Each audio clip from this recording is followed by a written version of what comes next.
ہم 5 بہنیں اور ہمارا بھائی اکلوتا تھا۔ والدین نے اس کا نام اکرام باری رکھا، چونکہ وہ بہت منت و مرادوں کے بعد ہوا تھا اور ہمارے لیے اللہ تعالیٰ کی طرف سے انعام و اکرام ہی تھا۔ عجب بات یہ تھی کہ جب تک بھائی نے جنم نہیں لیا تھا گھر کے حالات بہت اچھے تھے، ہم خوشحال لوگوں میں شمار ہوتے تھے، روپے پیسے کی کمی نہ تھی، جبکہ والد صاحب کا بزنس دن دگنی رات چگنی ترقی پر تھا۔ جب دولت زیادہ ہونے لگے، نوبت نوٹ سنبھالنے سے نہ سنبھلیں، تب آدمی کے دل میں یہ خیال جاگزی ہو جاتا ہے کہ میرے بعد میری اس دولت کا کیا ہوگا، کون میری محنت سے کمائے ہوئے سرمایہ کا وارث بنے گا۔ یہی خیال ابو کے دل میں بھی نمایاں تھا، اور ایسا جاگزی ہوا کہ وہ دن رات اولاد نرینہ کے نہ ہونے کے غم میں گھلنے لگے۔ جب مایوسی حد سے بڑھ جائے، رحمت کے بادل برستے ہیں۔ والد صاحب کی مایوسی پر اللہ تعالیٰ کو رحم آ گیا اور انہوں نے میرے والدین کو اولاد نرینہ کی خوشی سے نواز دیا۔ اب ہمارے گھر کی خوشیاں مکمل ہو گئی اور اکرام باری کی پرورش بہت ناز و نعام سے ہونے لگی۔ جب اکرام نے 8ویں کا امتحان پاس کیا، والد صاحب بیمار پڑ گئے۔ وہ اب کاروبار کو زیادہ وقت نہ دے سکتے تھے، جبکہ کاروبار کے لیے کسی نہایت مخلص اور دیانتدار معاون کی اشد ضرورت تھی۔ ایسے میں ابو کی نظر اپنے قریبی پڑوسی ارشد پر پڑی، جو غریب ضرور تھا لیکن دیانتدار اور کئی خوبیوں کا مالک تھا، جو کہ ایک خاندانی آدمی میں ہوتی ہیں۔ والد کی بیماری کا ارشد نے سنا تو عیادت کو گھر آئے۔ تب والد نے ان سے اپنی پریشانی کا تذکرہ کیا اور استدعا کی کہ جب تک کہ اگر آپ میرے بزنس کی دیکھ بھال کر لیں تو مہربانی ہوگی، جب تک میں تندرست نہ ہو جاؤں آپ کو روز میرے کاروبار کو وقت دینا ہوگا۔ چچا ارشد گریجویٹ تھے مگر بے روزگار تھے۔ وہ ایک زمانے میں بڑے زمیندار تھے، لیکن پھر ان کی زمین دریا برد ہو گئی۔ ان کی زمین دریا کے کنارے کنارے تھی، جو کبھی سونا اگلتی تھی، اور ان کے کھیت کھلیان 12 مہینے لہلہاتے تھے۔ رفتہ رفتہ دریا نے رخ بدلنا شروع کیا۔ ایک دن وہ بھی آیا کہ ساری اراضی پانی نے نگل لی اور 1 انچ زمین بھی باقی نہ رہی۔ چچا کلاش ہو گئے، کیونکہ ان کی خوشحالی تو اپنی زرعی زمینوں سے وابستہ تھی۔ چچا جدی پشتی زمیندار تھے اور اس کے سوا کوئی اور کام نہ دیکھا تھا۔ کبھی نوکری کا سوچا اور نہ کبھی نوکری کرنے کے وہ قابل سمجھے جاتے تھے۔ کسی کی ماتحتی میں رہنا ان کی سرش میں ہی نہ تھا۔ بیوی کے سارے زیور بک گئے۔ شہر میں 2-4 مکانات تھے، وہ بھی فروخت کر کے گزارا کرتے رہے، مگر اب مفلسی میں فاقوں تک نوبت آ گئی۔ اگر 2 دکانیں جو باقی رہ گئی تھی وہ بھی بک جاتی، واقعی فاقے کرنے پڑتے۔ یہ دکانیں آخری سہارا بن گئی، انہی کے کرائے سے دال روٹی چل رہی تھی۔ چچا ارشد بہت باغیرت اور خوددار آدمی تھے، کبھی کسی کے آگے ہاتھ نہ پھیلایا۔ روکھی سوکھی جیسی بھی عزت کے ساتھ گزر بسر ہو رہی تھی، وقت کو دھکیل کر جی رہے تھے۔ ہمارے تو بالکل برابر کے پڑوسی تھے، لہٰذا ان کا حال ہم سے پوشیدہ نہ تھا۔ والد صاحب کے بہت اصرار پر چچا ارشد نے ان کا کاروباری معاون بننے کا فیصلہ کر لیا۔ یوں وہ ابو کی جگہ ان کے آفس جانے لگے۔ اگرچہ کاروبار کا تجربہ نہ تھا، مگر اپنی فہم و فراست سے بزنس کی ڈولتی ناؤں کو سنبھال لیا۔ والد صاحب کو کینسر تھا۔ یہ بیماری طویل ہوتی ہے، شروع میں پتہ نہ چلا، جب پتہ چل گیا تو ابو کو بہت تشویش ہونے لگی۔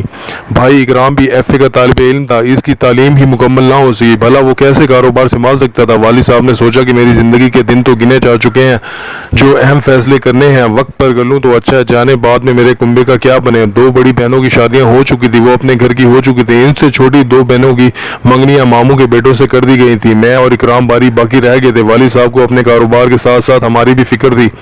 ایک روز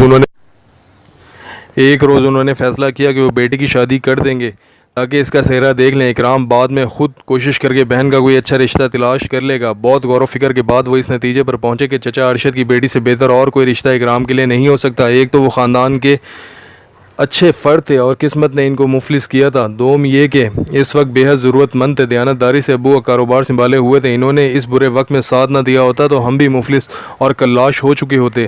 ابو کی سوچ ضرورت وقت کے تحت بری نہ تھی۔ اس کے بعد اکرام باری نے ہی کاروبار سنبھالنا تھا اور ابو کا مرض 3ری سٹیج پر آ چکا تھا، تو اب اگر چچا ارشد اکرام باری کا سہارا نہ بنتے تو کاروبار ٹھپ ہو جاتا۔ بزنس کی شد بدھ بھی تو میرے بھائی میں ابھی تک نہیں آئی تھی، وہ تو گھر سے کالج اور کالج سے گھر تک ہی کا رہ گیا تھا۔ بے تحاشا روپیہ والد صاحب کی بیماری پر لگ گیا، ان کو ماموں جان بیرون ملک بھی علاج کے لیے لے کر گئے، مگر کینسر کے مرض میں شفا تو شاید قسمت والوں کو ہی ملتی ہوگی۔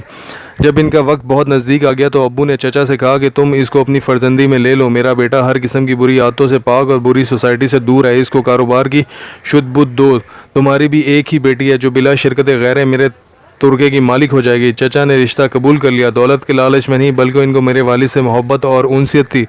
والد صاحب کی آخری خواہش پوری ہو گئی، انہوں نے بیٹے کے سر پر سہرا سجا لیا۔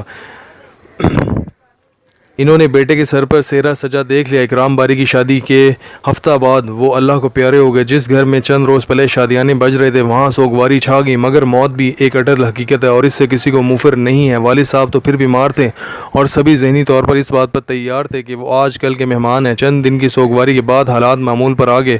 بھائی نے BA کے دوسرے سال کا امتحان دیا اور پھر چچا ارشد ان کو اپنے ساتھ ابو کے آفس لے جانے لگے تاکہ وہ رفتہ رفتہ کاروبار کو سمجھ لیں۔ 1 سال تک تو وہ جز وقتی طور پر بزنس کو ٹائم دیتے رہے۔ جو ہی BA کے فائنل کے پرچے ہو گئے بھائی نے باقاعدہ آفس جانا شروع کر دیا اور والد کا کاروبار اپنے ہاتھ میں لے لیا۔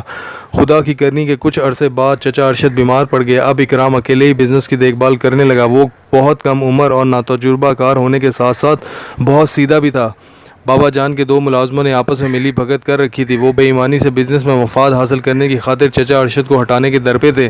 جب وہ بیماری کے باعث غیر حاضر ہوئے تو ان کو موقع مل گیا، اکرام کو گھیرا اور اپنے مفاد حاصل کرنے لگے۔ لالچ بری بلا ہے۔ میرے بھائی کو زیادہ منافع کا لالچ دے کر صحیح ڈگر سے ہٹا دیا اور کاروبار کو تنزل کی جانب لے گئے، یہاں تک کہ بینکوں کے قرضے چڑھ گئے۔ بالآخر ایک دن ایسا آیا کہ ہمارا کاروبار دیوالیہ ہو گیا اور ہم لوگ کلاش ہو گئے۔ اب بیمار چچا ارشد کا آسرا رہ گیا تھا۔ وہ بیچارے سفید پوش تھے، پھر بھی جس قدر ان سے ہو سکتا ہماری امداد کرتی۔ اکرام نے نوکری تلاش کرنی شروع کی۔ چچا کی کوشش سے میرے بھائی کو ایک مناسب نوکری مل گئی اور کھینچ تان کر گزارا ہونے لگا۔ ان برے دنوں میں ہماری بھابھی عائشہ نے ہمارا بہت ساتھ دیا۔ وہ ہر طرح کے حالات میں گزارا کرنے کی لچک رکھتی تھی۔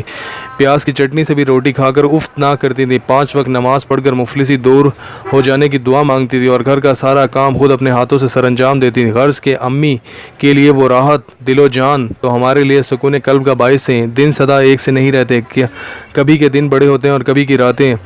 بس اللہ تعالیٰ نے عائشہ کی دعا سن لی کہ اس کے والد کی دریا بر زمینیں پانی سے نکل آئیں۔ دریا نے اپنا رخ موڑ لیا تو پانی میں ڈوبی زمین نے دوبارہ سے جنم لیا۔ یہ ایسی زرخیز زمین تھی کہ مٹھی بھر دانہ ڈالنے سے منو گندم اگلنے لگتی۔ دیکھتے ہی دیکھتے چچا ارشد کے دن پھر گئے۔ فصل کے ثمرات سے ان کے کھیت اور کھلیان بھر گئے۔ چچا ارشد کے دن کیا پھرے، ہمارے دن بھی پھر گئے۔ یوں کہ اب جو کچھ ان کا تھا وہ عائشہ کا تھا اور جو عائشہ کا تھا وہ ہمارا تھا، اور عائشہ ہماری بھابھی تھی۔ عائشہ کا سب کچھ ہمارا ہی تو تھا۔ ہمارا اور ان کا کنبہ خوشحالی کے مزے لوٹنے لگا۔ کچھ دن بہت سکون سے گزرے، پھر وہ وقت آیا کہ جس کا تصور بھی نہیں کر سکتا۔ چچا ارشد کے فوت ہوتے ہی ان کے سالے صاحب نے عائشہ کی زمینوں کا کنٹرول اپنے ہاتھوں میں لے لیا۔ عائشہ نے بھی اپنے چاپلوس ماموں کو اپنی زمینوں کا کار مختار مقرر کر دیا۔ اس کے ماموں اور مومانی مستقل اس کے والد کے گھر آ بسے۔ ان کا ادھر آ بسنا تھا کہ عائشہ کا رویہ ہم سے بدلنے لگا۔ نہ جانے وہ لوگ کیسی باتیں اس کے کانوں میں پھونکتے تھے کہ عائشہ کا دماغ آسمان پر چڑھنے لگا۔ اب وہ ہم سے حقارت امیز سلوک کرتی، یہاں تک کہ ساس اور شوہر کو بھی کچھ نہ سمجھتی تھی۔ وہ عائشہ جو ہماری زندگی میں نوید بہار بن کر داخل ہوئی تھی وہ اب ہم کو گردانتی تک نہ تھی۔ ہم لوگ اس کو خار کی طرح کھٹکنے لگے تھے۔ شو مئی قسمت کے انہی دنوں ہمارے بھائی کی نوکری جاتی رہی۔ پھر کیا تھا، عائشہ ملکہ اور ہم اس کی رعایا بن گئے۔ وہ اب ہم پر ایسے حکم چلاتی کہ ہم اس کے زر خرید غلام ہوں۔ 2 وقت کی روٹی کے بدلے مجھے اور امی کو نوکرانی بنا ڈالا۔ ایک دن عائشہ نے اپنا سامان اٹھایا اور اپنے والد کے گھر چلی گئی۔ اس کے ماموں نے فصل آنے پر نیا شاندار مکان خریدا تھا۔ عائشہ اس میں سکونت پذیر ہو گئی، اکرام کو بھی ساتھ لے گئی اور ہم کو ہمارے ابو کے گھر چھوڑ گئی۔ ہم کو اپنے بھائی کے چلے جانے کا دکھ تو تھا، لیکن امی کہتی تھی یہ بہتر ہوا، اب کم از کم وہ ہم پر حکم تو نہیں چلائے گی، ہم اپنے گھر پر سکون سے رہ سکیں گے۔ البتہ امی اور میں کبھی کبھار بھابھی کے گھر بھائی اکرام سے ملنے جاتے، تب عائشہ ہم سے سیدھے منہ بات نہ کرتی، ہم کو بچا کچا کھانا دیتی اور سرونٹ کوارٹر میں ٹھہراتی۔ اکرام بھائی کو برا تو لگتا مگر بیوی کے روب سے مجبور چپ رہتے کہ سبھی کچھ زمین مکان مال و دولت تو عائشہ کا تھا۔ اکرام بھائی ہم سے بس اسی قدر کہتے تھے کہ میں خود ملنے آ جاؤں گا، ابھی آپ یہاں نہ آیا کریں۔ بھائی بھی بھابھی کی زمینوں کی دیکھ بھال کرتے تھے، جس کے عوض ان کو کچھ رقم عائشہ کے ماموں دیتے تھے تو اس رقم سے وہ ہمارا خرچہ پورا کرتے تھے۔ یہ بات بھی عائشہ کو بہت کھٹکتی تھی۔ ہماری معاشی حالت اچھی نہ رہی تھی، ہمارے لیے اچھے رشتے نہ آتے، جو رشتے آتے گھٹیا اور ہمارے لائق نہ ہوتے، تب امی انکار کر دیتی۔ یوں میری شادی کی عمر نکلی چاہتی تھی۔ امی کو میری فکر تھی اور میں یہ سوچتی تھی کہ اگر میری شادی ہو گئی تو پھر میری ماں کا کیا بنے گا، وہ تو بالکل اکیلی ہو جائیں گی۔ مسلسل اہانت امیز سلوک سے دل برداشتہ ہو کر ہم نے بھابھی کے پاس آنا جانا ختم کر دیا۔ وہ یہی چاہتی تھی کہ ہمارا بھائی بھی ہم سے کوئی ناطہ نہ رکھے۔ بس انہوں نے بھائی اکرام پر پابندی لگا دی کہ جب وہ نہیں آتے تو پھر تم کیوں ان سے ملنے جاتے ہو۔ بھائی سے قسم اٹھوائی کہ اپنے والدین کے گھر نہ جاؤ گے۔ 2 بچے ہو چکے تھے، اکرام بھائی بیوی بچوں کو نہیں چھوڑ سکتے تھے، سو انہوں نے ہم کو ہی چھوڑ دیا اور ہم سے کنارہ کشی اختیار کر لی۔ وہی ہوا جس کا ڈر تھا، ہمارا بھائی ہمارا نہ رہا اور نہ ہم بھائی کے رہے۔ ایک دوسرے کے پاس آنا جانا ملنا جلنا بند ہو گیا۔ اب تو عائشہ ہی بھائی کا سب کچھ تھی۔ اس وقت اکرام کو اپنی غلطی کا احساس نہ ہوا، شاید کہ آنکھوں پر عمارت کی پٹی بن گئی تھی۔ وہ بھول گیا تھا کہ دنیا میں بیویاں مل جاتی ہیں مگر بہن بھائی ماں باپ نہیں ملتے۔ تن آسانی میں اس نے حقیقی رشتوں کو کھو دیا۔ ماں نے بھائی کو کبھی بد دعا نہ دی مگر ٹوٹے دلوں کا صبر تو پڑ ہی جاتا ہے۔ جو آج ہم خوشحال مگر اکرام بھائی اور بھابھی بدحال ہیں۔ خدا کی لاٹھی بے آواز ہوتی ہے، اس کے گھر دیر ہے اندھیر نہیں۔ بھابھی کے ماموں کو ہارٹ اٹیک ہوا، وہ اللہ کو پیارے ہو گئے۔ ان کی وفات کے بعد پتہ چلا کہ اراضی عائشہ کے ماموں نے کاغذات میں رد و بدل کروا کر اپنے بچوں کے نام کرا لی تھی اور اب وہی اس اراضی کے مالک اور مختار تھے۔ کار، بنگلہ، گھر، فرنیچر تک ان لوگوں نے اپنے قبضے میں لے لیا تھا۔ ایک دن آیا جب اکرام بھائی اپنی بیوی اور بچوں سمیت ہمارے در پر آ پڑے۔ امی نے خندہ پیشانی سے بہو اور بیٹے کا استقبال کیا، منہ سے ایک لفظ نہ کہا۔